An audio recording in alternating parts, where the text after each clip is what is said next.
పేరట మరొకసారి మీ అందరికీ నా వందనాలమ్మా. ఇది నన్ను మరి మీరు వాక్య భాగం చదువుతా ఉన్నారు. కొరింథీయులకు రాసిన 2వ పత్రిక 10వ అధ్యాయంలో పౌలు భక్తుడు మరి కొరింథీ సంఘంలో ఉన్న వారితో మాట్లాడుతూ, శరీర ప్రకారం మేము నడుచుకుంటున్నామని మమ్మల్ని గురించి కొంతమంది అనుకుంటున్నారు.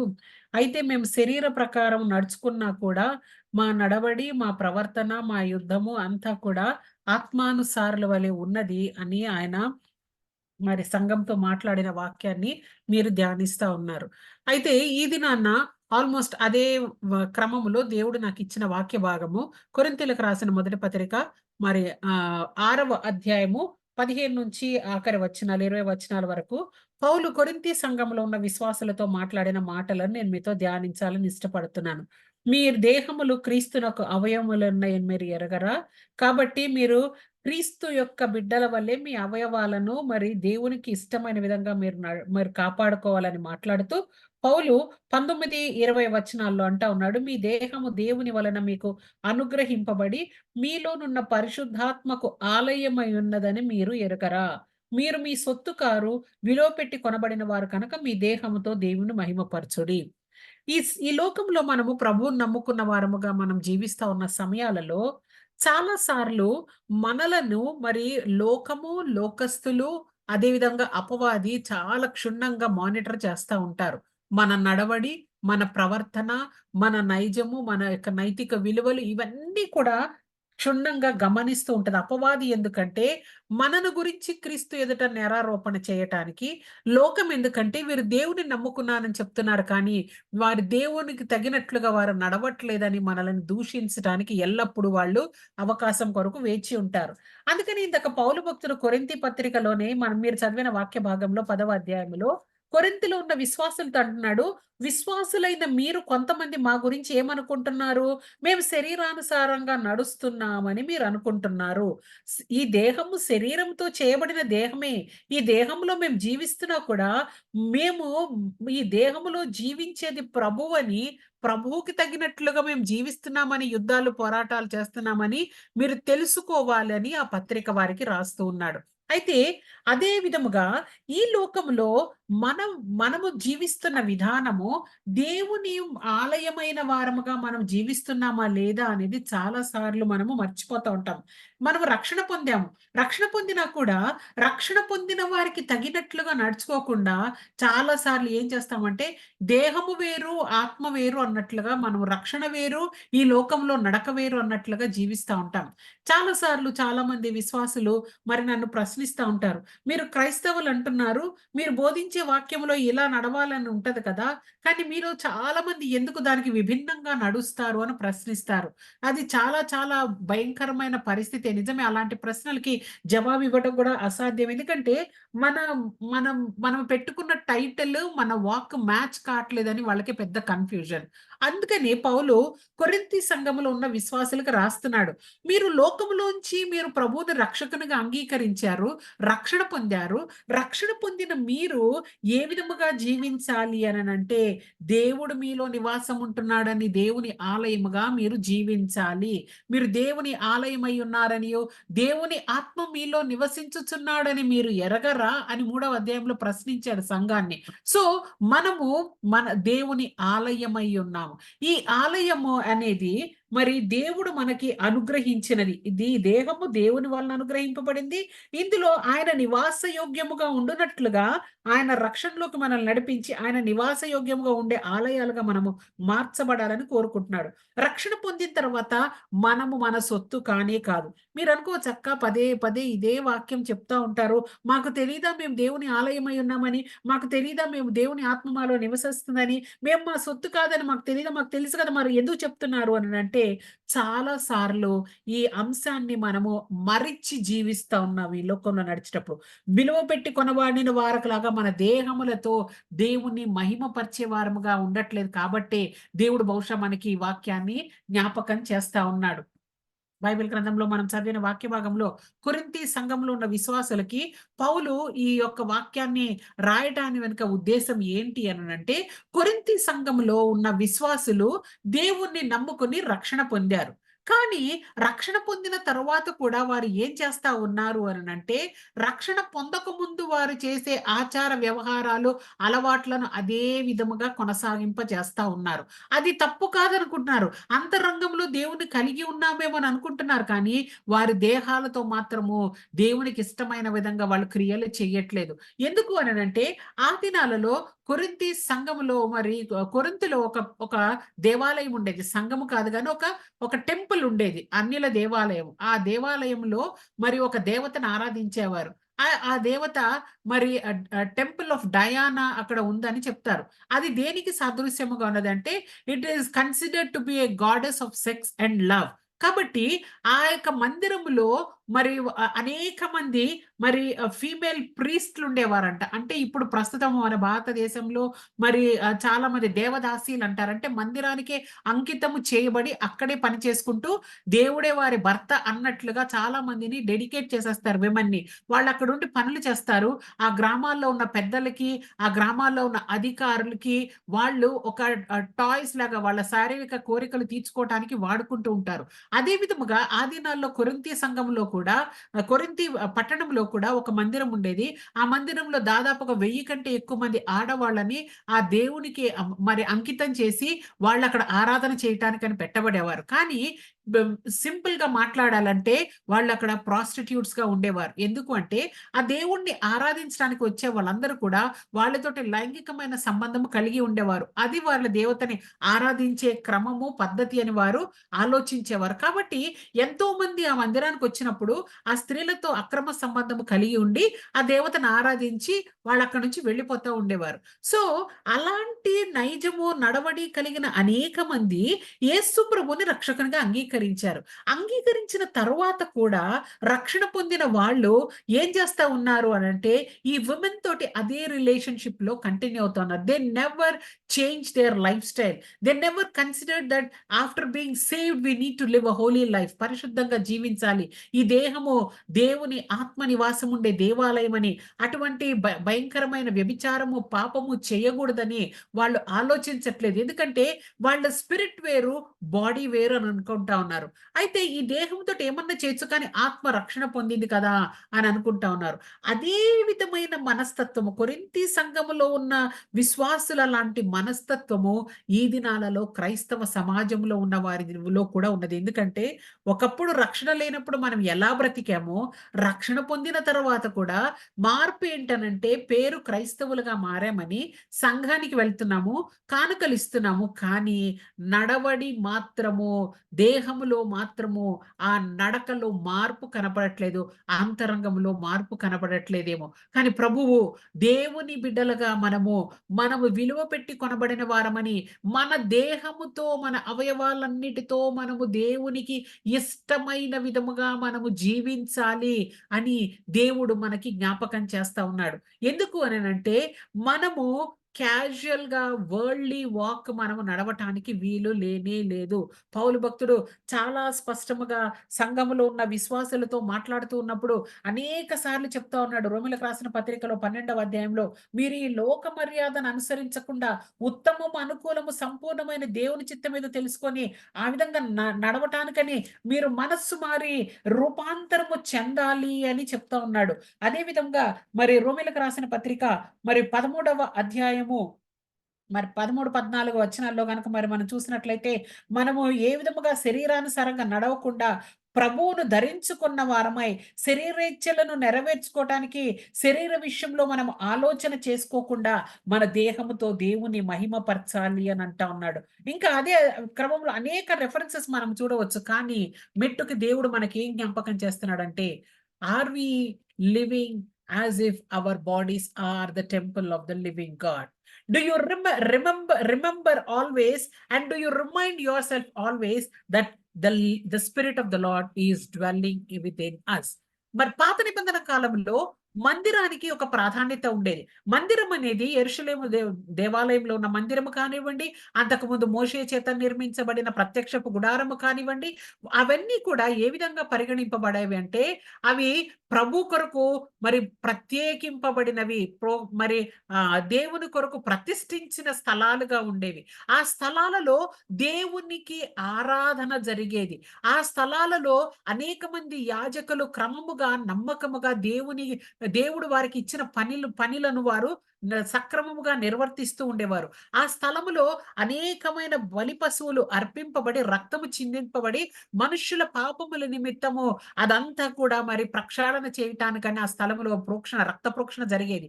మందిరములో మరి దేవుని మహిమ ప్రత్యక్షత మనుషులు చూసేవారు. దేవుని యొక్క సన్నిధిని వారు అనుభవించేవారు. పాత నిబంధన కాలంలో ఇశ్రాయేలీయులకి, యూదులకి మందిరం అంటే దేవుణ్ణి కలుసుకునే స్థలము.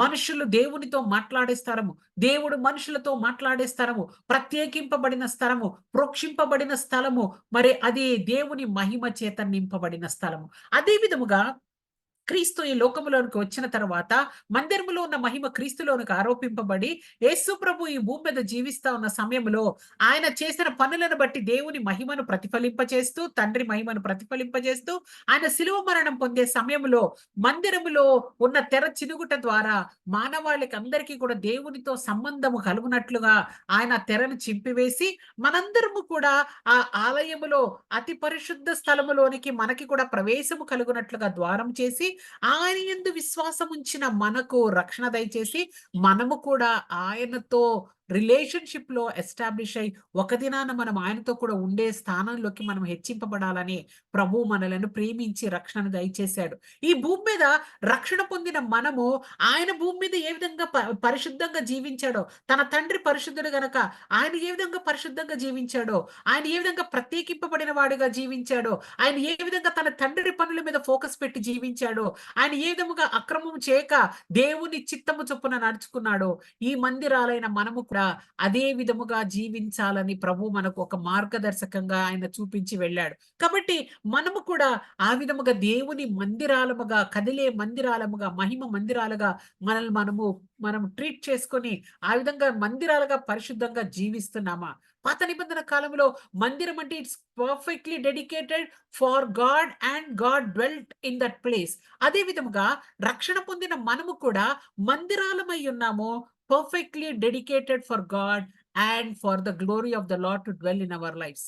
అయితే ఆ విధంగా మనం ఉన్నామా? Are we allowing anything else to dwell in our lifes? పాత నిబంధన కాలంలో మనం చూసినట్లయితే మరి ఎలియాజరు అన్ ఆహ్, ఆహ్, అక్కడ మరి ఎలియాజరు నన్ను క్షమించండి. అహరోను కుమారులు నాదాబు, అబీహులు దేవుని మందిరంలోనికి అన్యాగ్నిని తీసుకొని వచ్చారు ఆరాధన చేయటానికని. ఎందుకు అననంటే మరి వారు బహుశా దేవునికి ఆయాసకరమైన విధంగా నడుస్తున్నారేమో. లేవీకాండంలో రాయబడి ఉంటది. ఇవన్నీ కూడా మీరు చదువుకోండి. లేవీకాండం 10వ అధ్యాయం 8-11 వచనాల్లో మోషే ద్వారా దేవుడు అహరోనుకి కొన్ని ఆజ్ఞలు చెప్పాడు. ఏ విధంగా పరిశుద్ధంగా జీవించాలో ఆయన పిల్లలు. అయితే దానికి వ్యతిరేకంగా మరి లేవీకాండంలోనే నాదాబు, అబీహులు ఏం చేస్తా ఉన్నారు? మందిరంలో ఆరాధన చేయటానికి వచ్చేవారు. దేవుడు వద్దన్న విధముగా ఆయన మందిరంలోనికి అన్యాగ్నిని తీసుకొని వచ్చారు. దేవుని ఉగ్రత వారి మీదకొచ్చి వారిద్దరూ చనిపోయినట్లుగా మనం చూస్తా ఉన్నాం. అయితే ఇక్కడ మనం గమనించాల్సింది ఏంటంటే, ఆ మందిరంలోనికి అన్యాగ్ని వస్తేనే దేవుడు వారిని చంపేస్తే, మరి అంత రోషము కలిగిన దేవుడుగా ఆ దేవుడు ఉంటే, మనము దేవుని మందిరం అయితే, దేవుడు అన్యమైనవి మన లైఫ్‌లోకి ఎంటర్ చేస్తే మనము ఎంత ఆయాస పడతాడో ఒక్కసారి ఆలోచించండి. మన దేహము దేవుని ఆలయమై ఉన్నది. మీరు మీ ఆలయమును ఎవరైనా పాడు చేస్తే నేను వారిని పాడు చేస్తానన్నారు. పాడు చేసేది మనమైనా సరే, మనము దేవునికి ఆయాసకరమైనవి మన జీవితంలోకి చోటిస్తే, దేవుని బహుశా ఉగ్రత మన మీదకొస్తదేమో. Are earthly bodies have to be separated for his glory. మనము మన దేహములతో దేవుని మహిమపరచవలసిన వారముగా ఉన్నాము. మన అంతరంగంలో దేవునికి చోటుండాలి. మన తలంపుల ఆలోచనలు దేవుని చిత్తానుసారముగా ఉండాలి. మన దృష్టి దేవునికి అంగీకారమైన విధముగా ఉండాలి. మన మాట దేవునికి అంగీకారముగా ఉండాలి. మన వినికిడి దేవుడు వినాలన్నవి మనం వినాలి. వద్దన్నయి చేయకూడదు. మన పాదములు, హస్తములు ఆయన చెప్పిన పని చేయాలి. ఇవన్నీ ఇవన్నీ మనము చేస్తున్నామా? Do we claim as believers totally submitting to his authority? ఒక్కసారి మనం రక్షణ పొందినప్పుడు, బాప్తిస్మం తీసుకున్నప్పుడు, ఈ లోకం కొరకు నేను చనిపోతున్నాను, క్రీస్తు కొరకు జీవిస్తానని తీర్మానం చేసుకున్నాం. కానీ నిజముగా క్రీస్తు కొరకు జీవించే విధముగా మన శరీరాల ద్వారా దేవునికి మహిమ కలిగే విధంగా ఉన్నామా? దేవునికి ఆయాసకరమైనవి ఇంకా మన జీవితాలలో ఏమైనా ఉన్నాయా? మనల్ని మనము ఒక్కసారి పరిశీలన చేసుకోవాలి. ఎందుకు అనంటే, మనం ఏది చేసినా దేవునికి మహిమ కలిగేటట్లుగానే చేయాలి. దేవునికి ఆయాసకరంగా మనము చేయటానికి వీలు లేనే లేదు. మరి ఈ శరీరములు నీతికి సాధనములుగా ఉండాలని పౌలు భక్తుడు చెప్తా ఉన్నాడు. ప్రభువు పరిపూర్ణుడు గనక మనము పరిపూర్ణులుగా ఉండాలని యేసుప్రభు కొండ మీద ప్రసంగంలో మరి చెప్తా ఉన్నారు. పరిపూర్ణతలోనికి దేవునికి మహిమ తెచ్చే విధముగా మన నడవడి గాని, మన ప్రవర్తన గాని, మన జీవిత విధానము కానీ ఉన్నదా లేదా? మనం పరిశీలన చేసుకుందాం. దేవునికి ఆయాసకరమైన తలంపులున్నయ్యా? వదిలిపెడదాం. దేవునికి ఆయాసకరమైన హృదయంలో చోటు చేసుకున్నయ్యా? తీసివేద్దాం. దేవునికి ఆయాసకరమైన మార్గాల్లో మనం నడుస్తున్నామా? ఆ నడక ఆపివేద్దాం. దేవునికి ఆయాసకరమైనవి మాట్లాడుతున్నామా? అవి ఆపివేద్దాం. దేవునికి ఆయాసకరమైనవి వింటున్నామా? అవి మానివేద్దాం. ఇదేంటక్క ఉదయాన్నే మీరు ఈ మాటలు చెప్తా ఉన్నారు. మేమేమన్నా తప్పిపోయిన వారమా? కాదక్క. మేము దేవున్ని ప్రేమిస్తున్నాం కాబట్టే ఇంత ఉదయాన్నే మేము దేవుని సన్నిధిలో కనపడుతూ ఉన్నామంటాం. కరెక్టే.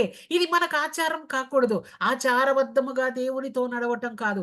అనుభవములో దేవునికి అంగీకారమైన పాత్రలుగా మనముండాలి. దేవుని మందిరాలు ఆ దినాలలో దేవుణ్ణి ఆరాధించటానికి మరి ఏర్పాటు చేయబడిన స్థలాలు. ప్రజలు ఆయా ప్రాంతముల నుంచి వచ్చి అక్కడ ఘనమైన స్తుతి ఆరాధన దేవునికి మరి వారు అర్పించేవారు. వారు వాయిద్యములతోనూ అన్నిటితోనూ దేవుని స్తుతించేవారు. వారు స్వరములతో ఎలుగెత్తి దేవునికి పాడేవారు. వారి చేతులు పైకెత్తి దేవునికి మరి అర్పణగా వారి ఆరాధనను వారు అర్పించేవారు. దేవుణ్ణి గణపరిచే స్థలముగా ఆ మందిరాలు సునాదం ఆ స్థలములోంచి ఎంతో మరి మరి అందమైన ఆరాధన ధూపం వలె దేవుని సన్నిధికి చేరేది. అందుకనే బైబిల్ గ్రంథంలో గనక మరి మనం చూసినట్లయితే యెషయా గ్రంథములోనే ఆ 56వ అధ్యాయములో 7వ వచనంలో మనం గమనించినట్లయితే, నా ప్రార్థనా మందిరములో వారిని ఆనందింపచేసెదను. నా బలిపీఠం మీద వారు అర్పించు దహన బలులను నాకు అంగీకారములగును. నా మందిరము సమస్త జనులకు ప్రార్థనా మందిరము అనబడును అని దేవుడు మాట్లాడుతున్నాడు. ప్రార్థించే స్థలము, ఆరాధించే స్థలము, దేవునితో ముచ్చటించే స్థలముగా పాత నిబంధన కాలంలో మందిరాలుండేయి. ఇప్పుడు మనము దేవుని మందిరమైతే మనలో నుంచి స్తుతి ఆరాధన బయటికి వెళ్తుందా? మన జిహ్వ ఫలమును మనము దేవునికి అర్పిస్తున్నామా?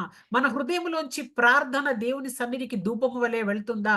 మనము ఆయన ఎదుట మనం సజీవ యాగముగా పౌలు కోరుకున్నట్లుగా, పౌలు మనకు బోధించినట్లుగా రోమీయులకు రాసిన పత్రిక 12వ అధ్యాయం మొదటి వచనంలో కాబట్టి మిమ్మల్ని మీరు సజీవ యాగముగా దేవునికి సమర్పించుకొనండి. ఆ దినాల్లో యాగముగా బలి పశువుల్ని చంపేసేవారు. మృతమైనవి బలిపీఠం మీద పెట్టబడేవి. కానీ ఇప్పుడు ప్రభువుకి సజీవమైన నీవు నేను బలి అర్పణగా కావాలి. అంటే ఆయన కోరుకున్న విధముగా ఒక కవెనెంట్ రిలేషన్‌షిప్ దేవునితో కలిగి ఉండి, ఈ దేహము చేత ఆయనని ఘనపరిచే విధముగా, ఈ లోక మర్యాదను అనుసరించకుండా దేవుని ప్యాటర్న్‌ని ఫాలో అయ్యే వారముగా మనముండాలి. ఈ ఈ యొక్క మందిరాలలో నుంచి మరి మనము ఎల్లప్పుడూ మన పెదవుల మీద స్తుతి ఆరాధన ఉండే మన జిహ్వ ఫలమును మనము అర్పించెదము అని అంటా ఉన్నాడు తెస్సలోనికలకు రాసిన పత్రికలో. అదేవిధంగా హెబ్రీయులకు రాసిన పత్రిక 13వ అధ్యాయంలో మనం గమనించినట్లయితే నిరంతరము మనం ఆయన సన్నిధిలో మొరపెట్టే ఎడతెగక ప్రార్థన చేసే వారముగా మనం ఉండాలి అని దేవుడు కోరుకుంటా ఉన్నాడు. ఈ మందిరంలోంచి స్తుతి వస్తుందా? ఈ మందిరంలోంచి ప్రార్థన ధూపం వలె వెళ్తుందా? ఈ మందిరంలో దేవుని ఎదుట సాగిలపడే మరి అలవాటు ఉన్నదా? ఆయనను ఘనపరిచే స్థితి మనము కనపరుస్తూ ఉన్నామా? ఆయనను మన చేతులెత్తి మనము ఆరాధించే వారముగా ఉన్నామా? మనము ఆయన సన్నిధిలో మన హృదయాన్ని కుమ్మరించి దేవుణ్ణి హెచ్చించే వారముగా ఉన్నామా? లేదా మనల్ని మనం పరిశీలన చేసుకుందాం. మొన్న ఒక దైవజనుడు మరి ఆ వాక్యం బోధిస్తూ ఆయన అంటా ఉన్నాడు. దేవుడు మనలను స్తుతించమని, ఆరాధించమని మనం చెప్తే, మనం మందిరాలకొచ్చి నలుగురిని క్వైర్ అని పెట్టి వాళ్ళు పాడుతుంటే, మనము మన ఇష్టం వచ్చినట్లుగా మనము టైమ్ పాస్ చేస్తా ఉన్నాము. ఇంట్లో స్తుతి ఆరాధన చేయండి అని నేను చెప్తా ఉంటే, మీరు టీవీలు ఆన్ చేసేసి లేదా మొబైల్స్‌లో పాటలు పెట్టేసుకొని చెవులలో ఇయర్ పాడ్స్ కానీ, ఇయర్ ప్లగ్స్ పెట్టుకొని వింటున్నారు. వినటం కాదు ఆరాధన అనేది చెయ్యండి. నోర్లు తెరిచి దేవుణ్ణి ఆరాధించండి అంటున్నాడు. నిజమే. ఒకానొక సమయంలో మందిరానికి వెళ్తే బైబిల్‌తో పాటు కీర్తనల పుస్తకం ఉండేది. కీర్తనల పుస్తకం ప్రతి ఒక్కరు తెరిచి, ప్రతి ఒక్కరు నోరు తెరిచి పాడేవారు. అది రాగంతో ఉన్నదా? తాళంతో ఉన్నదా? కాదు. దేవుణ్ణి ఆరాధించడానికి హృదయంలోంచి స్తుతి ఆరాధన వచ్చేది. ఈ దినాలలో పాడండి అని మనం ప్రతి ఒక్కరిని అడగాల్సొస్తుంది. అంతరంగము మనము దేవుని ఆలయమైతే, ఆలయములో స్తుతి ఆరాధన నిరంతరము ఉంటది. మనం ఇతరుల చేత ప్రోత్సాహపరచబడాల్సిన అవసరం లేదు. నువ్వు దేవుని ఘనపరిచే మందిరముగా ఉంటే ఎల్లప్పుడూ నీలో నుంచి ఆ స్థుతి బయటకు వస్తది. ఆ విధంగా మనం స్తుతి ఆరాధన చేసే వారముగా మనమున్నామా? లేదా? మనలో మనం పరిశీలన చేసుకోవాలి. ఎందుకంటే ఈ దినాలలో క్రైస్తవులనబడుతున్నాము కానీ, క్రీస్తుకి తగినట్లుగా బహుశా మనం నడవట్లేదేమో! ఇతరుల చేత మనము మరి వేలెత్తి చూపించబడే విధముగా మనము కనపడకుండా, మనము జాగ్రత్తగా జీవించాలని దేవుడు కోరుకుంటున్నాడు. మరి పౌలు రోమీలకు రాసిన పత్రిక 6 అధ్యాయం 16 వచనంలో అంటున్నాడు, లోబడుటకు దేవునికి మిమ్మును మీరు దాసులుగా అప్పగించుకొందురు. అది చావు నిమిత్తముగా పాపమునకే గాని, నీతి నిమిత్తము విధేయతకే గాని, దేవునికి మీరు లోబడుదు దే దేనికి మీరు లోబడుదురో దానికే దాసులగుదురని మీరు ఎరగరా? మీరు దేవునికి లోబడితే మీరు నీతి నిమిత్తము నిరంతరము దేవునితో ఉండునట్లుగా దేవునికి దాసులుగా ఉన్నారు. ఒకవేళ మీరు పాపమునకు లోబడినట్లయితే పాపమునకు, చావునకు దాసులుగా ఉన్నారు. కాబట్టి దేని కొరకు మీరు నియమింపబడ్డారో, దేనికి మీరు లోబడటానికి తీర్మానం చేసుకున్నారో, దానికి తగినట్లుగా నడవండి అని చెప్తా ఉన్నాడు. మరి మిమ్మల్ని మీరు దేనికి దాసులుగా చేసుకున్నారు? క్రీస్తు దాసులమైతే మరి మనము ఆయన కోరుకున్న విధంగా మనములో నుంచి మన మందిరాలకి పేర్లు పెడతా ఉంటాము. మరి బేతేల్ అని, బెతెస్దా అని మరి కొన్ని అంటే అసలు దేవుని మందిరం అంటే it's a house of worship అని అర్థం. So, so also you and I are houses of worship from within the worship should arise always. Are we so? Then praise the Lord. కాబట్టి మనము ఎల్లప్పుడూ ఆయనను స్తుతించి ఆరాధించే వారముగా ఉండాలని దేవుడు కోరుకుంటా ఉన్నాడు. పాత నిబంధన కాలంలో మందిరములో యాజకులు తమకివ్వబడిన పనిని సక్రమముగా నిర్వర్తించేవారు. బలులర్పించేవారు. కానుకలు మరి తీసుకొని వచ్చిన కానుకలు మరి వాళ్ళు అర్పించేవారు. అంతేకాదు గాని వచ్చి మరి భక్తులు కూడా దేవుని ప్రేమించి ఆ మందిరానికి వచ్చేవాళ్ళు కూడా అర్పణలర్పించేవారు, ప్రార్థనలు చేసేవారు, దశమ భాగములు కానుకలు ఇచ్చేవారు, యాజకులకు ఇచ్చేది ఇచ్చేవారు. అదే విధముగా మన డ్యూటీస్‌ని కూడా ఈ మందిరాల్లో మనము కరెక్ట్‌గా చేయాలి. మనము మందిరమైతే మనము మనల్ని మనం సజీవ యాగముగా అర్పించుకోవటంకి ఎంత అవసరమో, అదే విధముగా మనము ఈ మందిరములో దేవుని పని కొరకు ప్రత్యేకించుకోవాలి. పౌలంటున్నాడు, నన్ను నేను క్రీస్తు దాసునిగా పిలుచుకుంటున్నాను అంటున్నాడు. I'm a bond slave of Christ అని అన్నాడు. అంటే అర్థం ఏంటంటే, ఈయన ఏం చెప్తే టోటల్ సబ్మిషన్. ఆయన చెప్పిన పని చేయటమే నా పని అని అంటా ఉన్నాడు. నా ఉద్యోగం అని అంటా ఉన్నాడు. యేసుప్రభు కూడా భూమి మీద ఉన్నప్పుడు నా ఇష్టాన్ని నేను నెరవేర్చుకోవడానికి రాలేదు. ఆయన ఏం చెప్తే నా తండ్రి చిత్తం నెరవేర్చడానికి వచ్చానన్నాడు. పౌలు కూడా I am a bonded slave of Jesus Christ. నేను క్రీస్తు యొక్క దాసుడను. ఆయన ఏం చెప్తే అది చేస్తాను. ఎలా చేయమంటే అది చేస్తానంటా ఉన్నాడు. మనకివ్వబడిన రెస్పాన్సిబిలిటీస్ మనము దేవునికి ఆయాసకరమైనవి చేస్తున్నామా? మనకి దేవుడు అప్పగించిన రెస్పాన్సిబిలిటీస్‌ని కరెక్ట్‌గా మనం ఫుల్‌ఫిల్ చేస్తున్నామా? మనల్ని మనము ఒక్కసారి పరీక్షించుకుందాం. ఎందుకు అననంటే, మన ఆలయాలలో దేవునికి ఆయాసకరమైనది ఏది ఉండకూడదు. పౌలు పత్రికలు రాస్తా ఉన్నప్పుడు, పత్రికలన్నిట్లో గూడా విశ్వాసులు ఎలాగ జీవించాలో రాసాడు. మరి ముఖ్యంగా కొలస్సీలకు రాసిన పత్రిక నన్ను క్షమించండి. కొలస్సీలకు రాసిన పత్రికలో అయితే, మీరు క్రీస్తుతో కూడా లేపబడినోరైతే మీరు పైనున్న వాటినే వెతకండి అండ్ భూమి మీద మీరు మనస్సు పెట్టొద్దు. పైనున్న వాటి మీద కానీ, భూ సంబంధమైన వాటి మీద మనస్సు పెట్టొద్దు అంటున్నాడు. భూమి మీదే జీవిస్తాము. భూ సంబంధమైన శరీరాన్ని ధరించుకున్నాం. కానీ అంతరంగములో దేవుడున్నాడు గనక పైనున్న వాటిని వెతుకుతాము. భూ సంబంధమైన వాటి మీద మనస్సు పెట్టము. మరి దేని మీద మనస్సు పెడతాము? ప్రభువు మీద మనస్సు పెడతాము. ప్రభు చిత్తం మీద మనస్సు పెడతాము. మనము ఈ లోకమునకు మృతి చెందాము. క్రీస్తు కొరకు మనం జీవిస్తాను. కాబట్టి మన అవయవాలన్నిటిని కూడా మనము ఈ జాగ్రత్తగా కొలస్సీలకు రాసిన పత్రికలు చాలా స్పష్టంగా చెప్తాడు. మన అవయవాలను ఎలా అంటే జారత్వం నుంచి, అపవిత్రత నుంచి, దురాశ నుంచి, విగ్రహారాధన నుంచి, ధనాపేక్షను వీటన్నిటిని మనం చంపివేయాలి. దేవుని ఉగ్రతకు మన మీదకి రాకుండా జాగ్రత్త పడాలి. కోపం విడిచిపెట్టాలి, ఆగ్రహం విడిచిపెట్టాలి, దుష్టత్వం విడిచిపెట్టాలి, దూషణ, బూతులు వీటన్నిటిని మనం విసర్జించాలి. మనము మన ప్రాచీన స్వభావమును, దాని క్రియలను పరిత్యజించి మనము నవీన స్వభావాన్ని ధరించుకోవాలి అన్నాడు. ధరించుకున్నామా? ఇందులో ఎన్ని గుణ లక్షణాలు ఇంకా మనము ప్యాకేజ్‌గా క్యారీ చేస్తున్నాం? ఆలోచించుకుందాం. దేవుని మందిరం అంటే యెరూషలేము మందిరం అంటే యెరూషలేములో ఉన్న మందిరం అనంగానే ఇశ్రాయేలీయుల జీవితాలన్నీ కూడా they were reminded of their God. In Jerusalem is the temple and God dwells in it. అంటే the temple displayed the glory of the Lord. పర్వతము మీద బంగారముతో చేయబడిన మందిరము సూర్యరశ్మి పడినప్పుడు దగదగ మెరిసిపోతూ దేవుని మహిమ అందులో నివాసం ఉంటూ వచ్చిన వారికి దేవుని మహిమ ప్రత్యక్షత కలుగుతూ దేవుని కలుసుకునే స్థలముగా ఉన్నది. నిన్ను నన్ను ఈ లోకంలో దేవుడు అందుకే పెట్టాడు. Display the glory of God. When people look at us they should be reminded that we are the living temples, that we carry God's glory. We portray God's glory. మనము మాట్లాడితే దైవికమైన మాటలు. మన నడవడి దైవికమైనది. దేవునికి ఆయాసకరమైనది ఏది ఉండదు. దేవుడు కోరుకున్న విధంగా మనము వెలుగు సంబంధుల వలె దేవుని మహిమను ప్రతిఫలింప చేసే వారముగా we should be the reflectors of God's glory. కొరింథీ పత్రికలో పౌలు చాలా స్పష్టంగా చెప్తాడు. మనము మహిమ నుంచి అధిక మహిమకి ఆయన మహిమను ప్రతిఫలింపజేసే వారముగా మనం ఉండాలి. ఆ విధంగా ఉన్నామా? ఉంటే నిజముగానే మనము ధన్యులము. దేవుని మహిమపరిచే వారముగా ఉన్నాం. ఆ విధంగా లేమా? ప్రభువుని గురించిన సాక్ష్యం మనల్ని చూసుట ద్వారా మనతో సహవాసం చేసిన వారికి మనము క్రీస్తుని అందించే సాక్షులుగా ఉన్నామా? మన మన బోధ వల్ల కాదు గాని మన నడవడి వల్ల వారిని ప్రభు తట్టు ఆకర్షించే వారంగా ఉన్నామా? బోధల వల్ల ఆకర్షించడం బహుశా ఈజీ ఏమో కాదండి.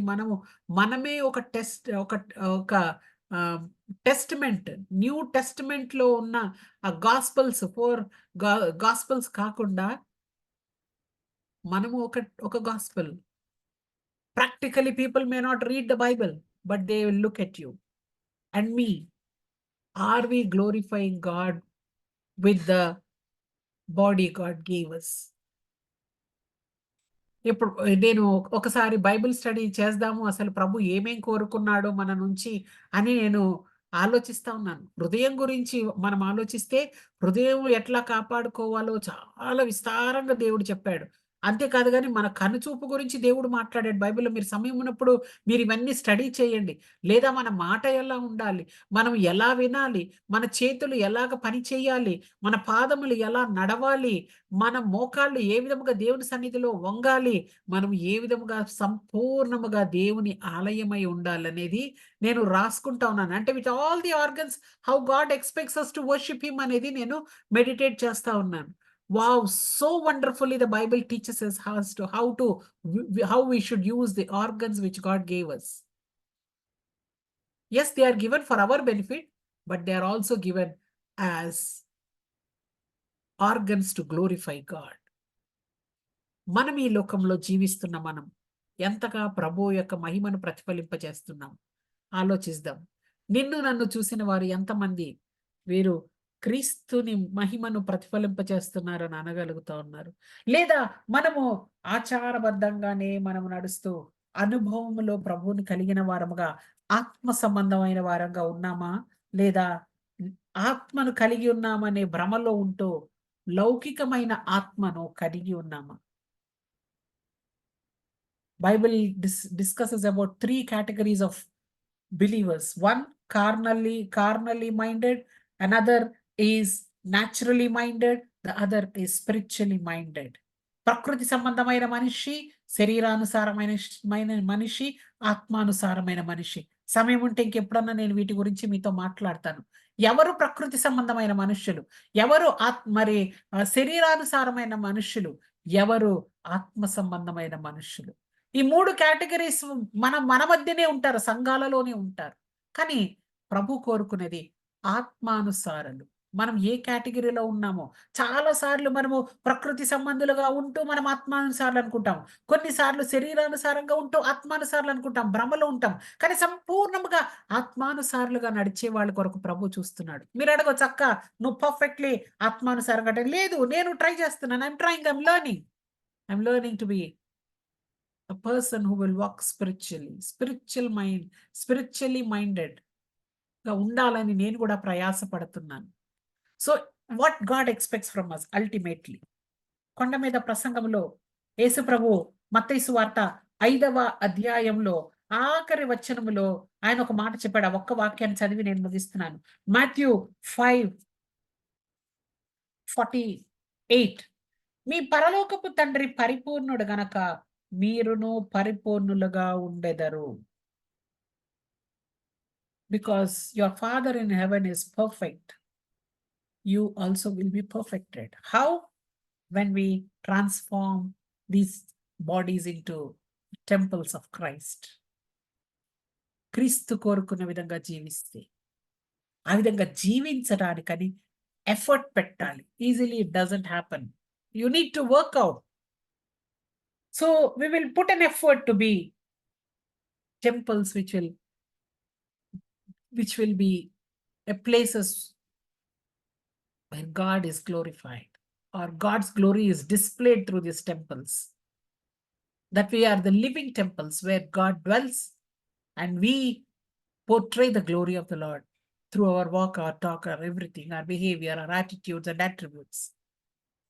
ప్రభు కోరుకున్న విధంగా మనము దేహముతో దేవుని మహిమపరిచే విశ్వాసాలుగా ఉండటానికి పరిశుద్ధాత్మ దేవుడు మనందరినీ కూడా బలపరచును గాక. ఆమేన్.